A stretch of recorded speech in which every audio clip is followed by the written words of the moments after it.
Hello, everyone. Welcome back to the Let's Talk in English channel. I'm Sophie. And I'm Mike. Hey, everyone. Today, we're going to dive deep into a topic that I think is the biggest secret for anyone learning a language: fluency. That's right. People always ask how to speak English fluently and naturally, just like a native speaker. The goal of this episode is to figure out why so many people who have studied English for years, even since they were little, still freeze when they meet a native speaker. And the good news is, it's not because you're lazy or you're not smart. It's simply because you're studying the wrong way. Exactly. And in today's episode, we're going to share 3 simple steps to help you overcome that barrier. And if you stick around until the end, Mike's going to reveal one super important learning philosophy. Yep, this philosophy is going to help you change your mindset from cramming to living with English. Trust me, it'll make you many times more effective in the long run. So don't miss it. Okay, let's get started. Mike, what do you think is the biggest problem students face? The number one problem is that the freezing phenomenon when speaking. You know the vocab, you can pass tests well, but when you gotta speak in real life, blank. Uh-huh. I have a very real example. When I first came to Korea, I was so thirsty, and I went into a cafe. Even though I knew the word water, I just stood there, not knowing what to say. Serious? So what did you end up saying? Oh, I kept thinking, does a water please sound right? Or should I say, can I get some water? Then I wondered if I needed to add cold.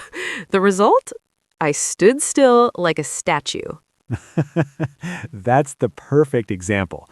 The problem isn't not knowing the word, it's lacking the context to use that word. This is proof that cramming doesn't work. Exactly. And there's another misconception, the word count myth. So many people think that I need 10,000 words, maybe even 30,000 words to be fluent. Oh man, that's such a big myth. The truth is, you only need the 3,000 most common words. That number already helps you understand 95% of daily conversational English. That's right. But the problem is, no one teaches you how to learn those 3,000 words the correct way, and that's why we need a new method. Right. And the third issue is wrong memorization. The kind of rote memorization or dry flashcards makes the vocabulary has no emotion, no soul at all.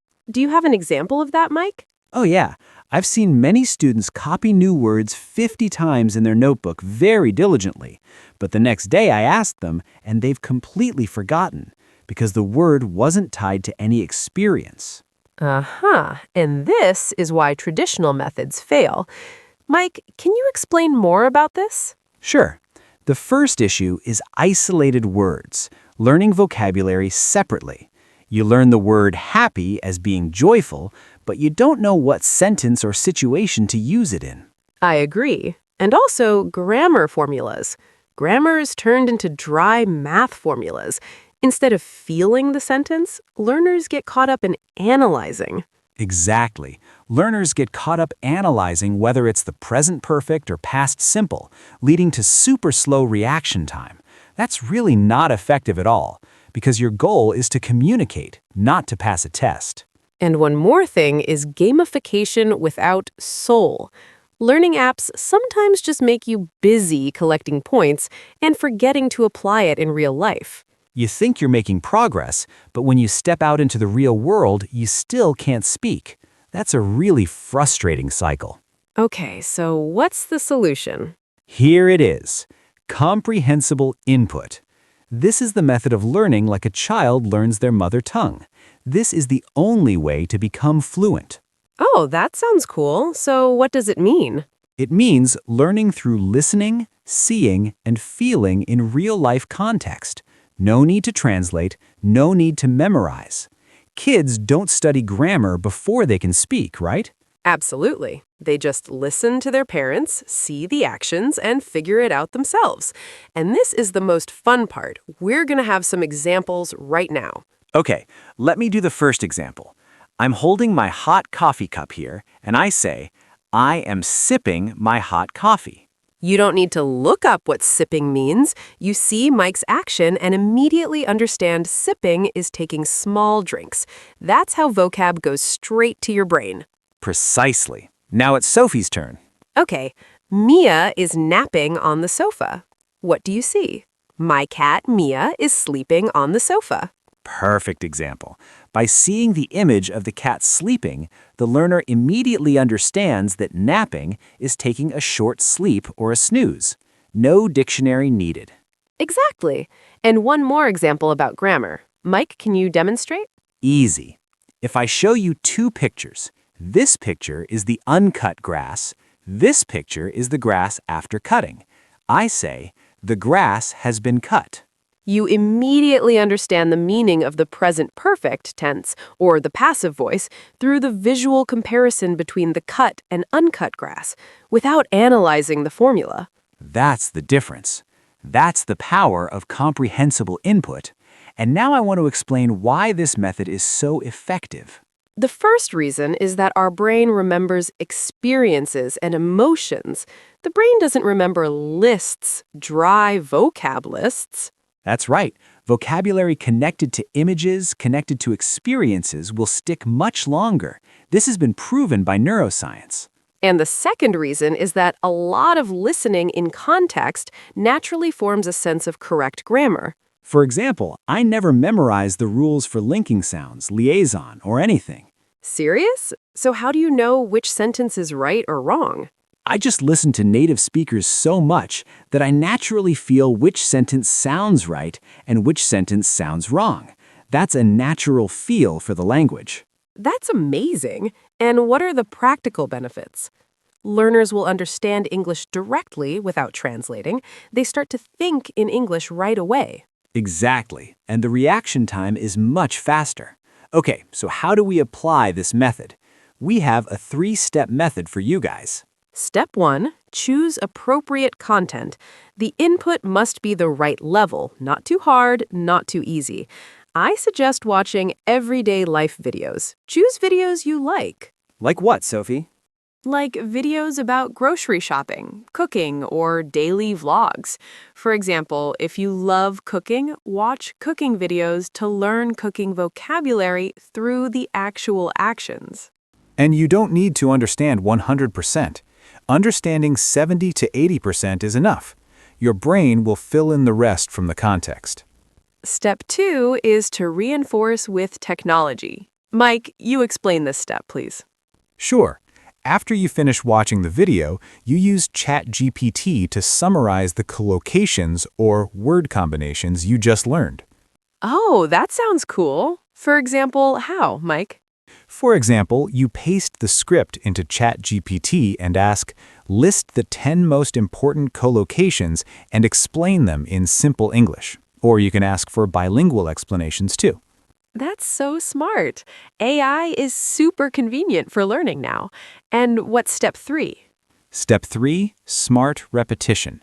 Repetition, but with a system, not just randomly studying over and over again. Precisely. You should use a spaced repetition system, like the Anki app. This app will remind you to review right when your brain is about to forget.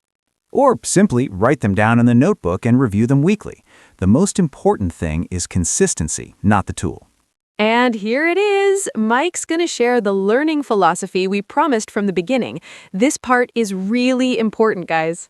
Okay, this philosophy completely changed how I learned foreign languages. It is consistency over intensity. Mike, can you explain that clearly? It means studying 15 to 20 minutes every day, 7 days a week, is many times more effective than studying 5 hours on Saturday and skipping the whole week. Oh, I totally agree. The brain needs time to consolidate information. If you study marathon style for one day, your brain can't process it in time. Exactly. I have a real example. I always maintain my Korean study for 15 minutes every morning while drinking my Americano. It's become a natural habit. That's the key. English is not meant to be crammed, but to live with it. Make it a part of your daily life. Right. And what's the final advice from Sophie? Don't translate. Practice thinking in English right away. Start by describing the smallest objects around you. This is a pen. The pen is blue. Simple but effective. And most importantly, enjoy the process. Turn English into a hobby, watching movies, listening to music, instead of treating it like a stressful subject. Absolutely. Okay, let's summarize the 3 main points. First, drop the misconception about the number of words. Just 3,000 common words are enough. Second, apply comprehensible input. Learn through context, through real-life experience.